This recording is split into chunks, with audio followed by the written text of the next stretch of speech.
नमस्कार, मैं हूं प्रतिमा। आप देख रहे हैं CN24 न्यूज। खबरों की शुरुआत करने से पहले एक नजर डालते हैं हेडलाइंस पर। बंगाल में 30 सीटों पर वोटिंग जारी। पीएम मोदी, ममता बनर्जी समेत कई नेताओं ने वोट डालने की अपील। कोरोना की चपेट में आए master blaster Sachin Tendulkar, Twitter पर दी जानकारी। मतदान के बीच हिंसा की खबर। मेदिनीपुर में भाजपा कार्यकर्ता के शव मिलने से सनसनी। महाराष्ट्र में कोरोना को देखते हुए उद्धव सरकार का बड़ा फैसला, 28 मार्च से नाइट कर्फ्यू लागू। जो बाइडेन ने वैश्विक जलवायु चर्चा के लिए 40 नेताओं को किया आमंत्रित, पीएम मोदी भी शामिल। आज पश्चिम बंगाल में विधानसभा चुनाव के पहले चरण की वोटिंग शुरू है। बंगाल में पहले चरण में 30 सीटों पर शनिवार सुबह 7 बजे से वोटिंग जारी है। इसी बीच प्रधानमंत्री नरेंद्र मोदी से लेकर बंगाल की मुख्यमंत्री ममता बनर्जी, केंद्रीय गृह मंत्री अमित शाह एवं भाजपा अध्यक्ष जेपी नड्डा ने ट्वीट कर लोगों से निडर होकर भारी संख्या में मतदान करने की अपील की।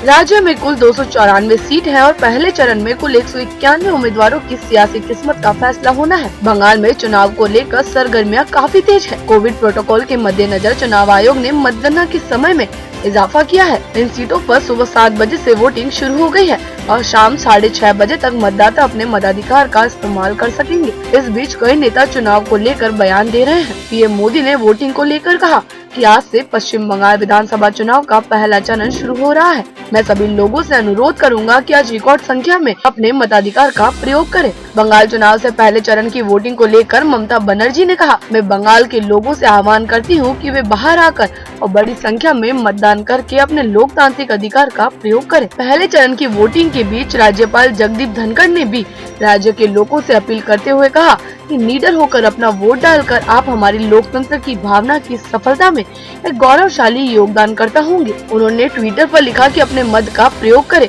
जो आपके सपनों को साकार करने में मदद करेगी। बंगाल और असम में चुनावों को लेकर अमित शाह ने ट्वीट कर लोगों से वोटिंग की अपील की है। बंगाल चुनाव को लेकर शाह ने लिखा, मैं पश्चिम बंगाल के प्रथम चरण के मतदाताओं से अपील करता हूं कि बंगाल के गौरव को पुनः स्थापित करने के लिए अधिक से अधिक संख्या में निडर होकर मतदान करें। प्रधानमंत्री नरेंद्र मोदी की बांग्लादेश यात्रा के साथ एयर इंडिया वन का विमान B777 भी सुर्खियों में है। कोरोना काल की शुरुआत के बाद प्रधानमंत्री की यह पहली विदेश यात्रा है। प्रधानमंत्री मोदी की यात्रा इसलिए भी खास है क्योंकि इस बार उनकी यात्रा B777 से हुई है। दरअसल यह विमान अपनी ठाट बाट और अत्याधुनिक सुविधाओं के कारण दुनिया का ध्यान अपनी ओर खींच रहा है। प्रधानमंत्री की बांग्लादेश की यात्रा इस विमान से हो रही है। इस विमान की तुलना अमेरिकी राष्ट्रपति के विमान एयरफोर्स 1 से की जा रही है। अमेरिकी राष्ट्रपति के विमान की तरह एयर इंडिया का यह विमान अत्याधुनिक तकनीक से लैस है। ये बेहद सुरक्षित और आरामदायक है। यह विमान राष्ट्रपति, उपराष्ट्रपति और प्रधानमंत्री की यात्रा के लिए अक्टूबर को अमेरिका से भारत आया था। इस विमान की अन्य खासियत आपको हैरान कर देगी। B777 का निर्माण अमेरिका की विमान निर्माण कंपनी बोइंग द्वारा किया गया है। भारत की विशेष मांग पर बोइंग द्वारा इसका निर्माण कराया गया है। करार के मुताबिक पहले इस विमान को जुलाई 2020 में ही एयर इंडिया को सौंपा जाना था, लेकिन कोरोना महामारी के कारण इसे सुपुर्द करने में देरी हुई।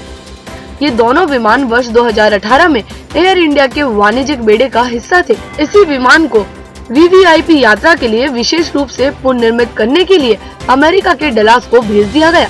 B777 विमान अत्याधुनिक मिसाइल रक्षा प्रणाली से लैस है। इस विमान पर मिसाइल हमलों का कोई असर नहीं होगा। विमान में सुरक्षा के ऐसे उपकरण लगे हैं जो बड़े से बड़े हमलों को निष्प्रभावी और नाकाम करने में पूरी तरीके से सक्षम है। किसी भी मिसाइल हमले की सूचना देने के लिए विमान में सेंसर लगाए गए हैं। इस विमान में लार्ज एयरक्राफ्ट काउंटर मिसाइल्स और सेल्फ प्रोटेक्शन सूट्स भी लगा है। अमेरिका ने भारत को इस रक्षा प्रणालियों को 19 करोड़ डॉलर की कीमत पर बेचने को हरी झंडी दी थी। यह विमान 900 किलोमीटर प्रति घंटे की रफ्तार से उड़ान भर सकता है। दुश्मन के रडार सिस्टम को जाम करने के लिए इसके एक हिस्से में जैमर लगा हुआ है। इस विमान में बड़ा ऑफिस और कॉन्फ्रेंस रूम के साथ साथ लैब की सुविधाएं भी है। इस विमान को खास तौर पर लंबी दूरी की यात्रा को ध्यान में रखते हुए तैयार किया गया है। महाराष्ट्र में कोरोना वायरस के बढ़ रहे मामलों को देखते हुए उद्धव सरकार ने बड़ा फैसला लिया है। सीएम उद्धव ठाकरे ने ऐलान किया है कि रविवार से राज्य में नाइट कर्फ्यू लागू किया जाएगा। बता दें कि देश में एक बार फिर कोरोना महामारी प्रकोप दिखा रही है। स्वास्थ्य विभाग के अनुसार देश में बीते 24 घंटों में कोरोना संक्रमण के 59,118 नए मामले सामने आए हैं, लेकिन महाराष्ट्र में सबसे अधिक मामले दर्ज किए जा रहे हैं। बीते 24 घंटे में महाराष्ट्र में 36,902 मामलों की पुष्टि हुई है और 112 संक्रमितों की मौत दर्ज की गई है। सीएम उद्धव ठाकरे ने राज्य के आपदा प्रबंधन विभाग से कर्फ्यू की समय सीमा और अन्य प्रतिबंधों की घोषणा करते हुए शुक्रवार रात खुद कर्फ्यू आदेश जारी किया। राज्य में शनिवार से मॉल रात 8 बजे से सुबह 7 बजे तक बंद रहने के निर्देश दिए गए हैं। सभी राजस्व और नागरिक प्रमुखों, स्वास्थ्य और पुलिस अधिकारियों और राज्य के कोरोना वायरस टास्क फोर्स की बैठक के बाद सीएम उद्धव ठाकरे ने कहा, भीड़ को रोकने के लिए प्रतिबंधों को लागू करने और उनके क्रियान्वयन को सुनिश्चित करना महत्वपूर्ण है। पश्चिम बंगाल विधानसभा चुनाव के पहले चरण में 30 सीटों पर शनिवार को मतदान जारी है। इसी बीच कई जगहों से हिंसा की खबर सामने आ रही है। पश्चिम मेदिनीपुर के केशियारी के बेगमपुर इलाके में शनिवार सुबह एक भाजपा कार्यकर्ता का शव उसके घर के अहाते से बरामद हुआ। भाजपा ने तृणमूल समर्थकों पर हत्या का आरोप लगाया है। पश्चिम बंगाल विधानसभा चुनाव के पहले चरण में 30 सीटों पर शनिवार मतदान जारी है।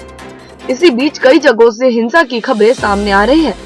पश्चिमी मेदिनीपुर के केशियारी के बेगमपुर इलाके में शनिवार सुबह एक भाजपा कार्यकर्ता का शव उसके घर के बाहर बरामद हुआ।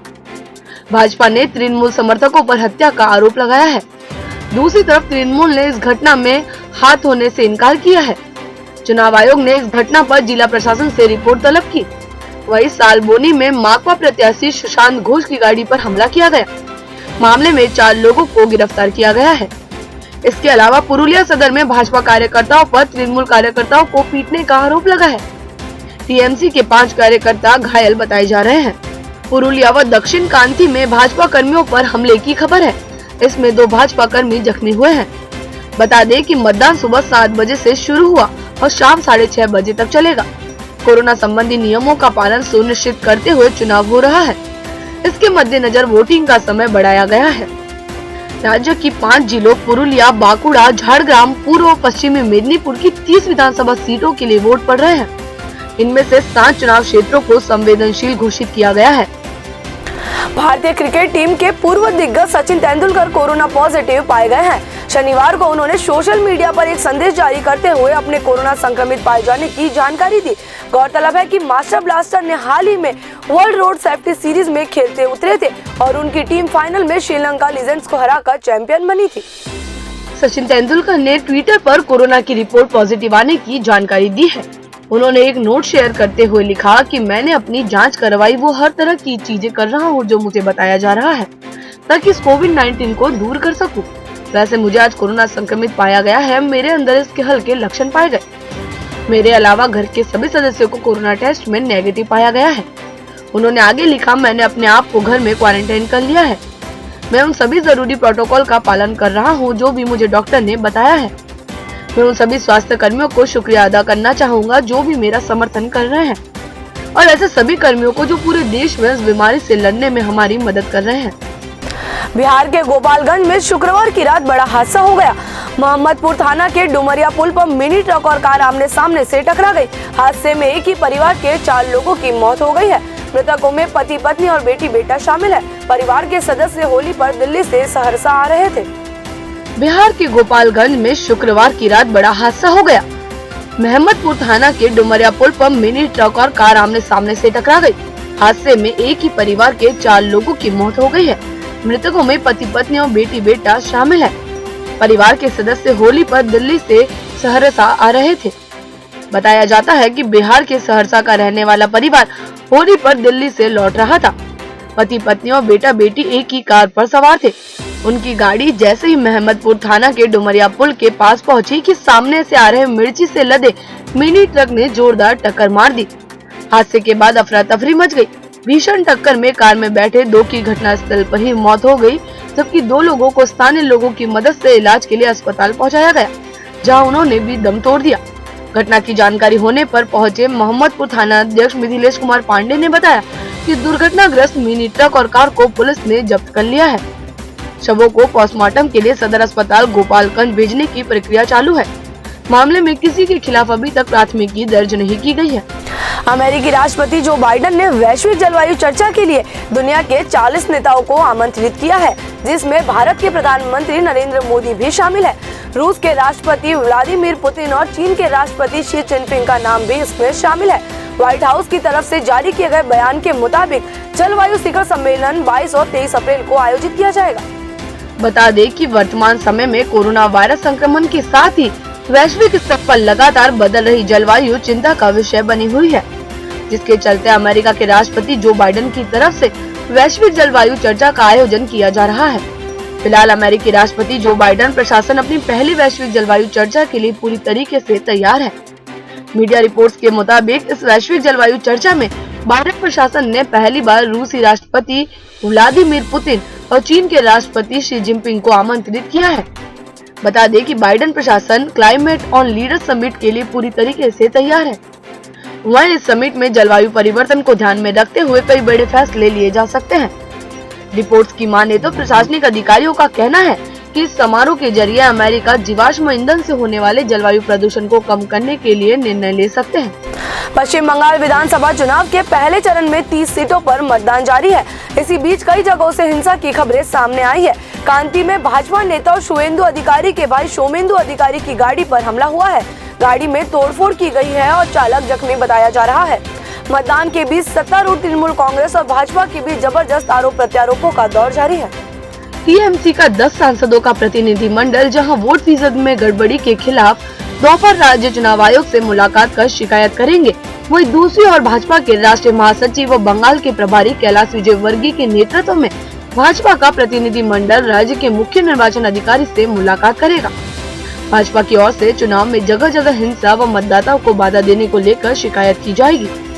बता दें कि मतदान सुबह 7 बजे से शुरू हुआ है और शाम 6:30 बजे तक चलेगा। कोरोना संबंधी नियमों का पालन सुनिश्चित करते हुए चुनाव हो रहा है। इसके मद्देनजर वोटिंग का समय बढ़ाया गया है। राज्य की 5 जिलों पुरुलिया, बांकुड़ा, झारग्राम, पूर्व और पश्चिमी मेदिनीपुर की 30 विधानसभा सीटों के लिए वोट पड़ रहे हैं। इनमें से 7 चुनाव क्षेत्रों को संवेदनशील घोषित किया गया है। इस बुलेटिन में इतना ही। तब तक आप बने रहिए CN24 न्यूज के साथ।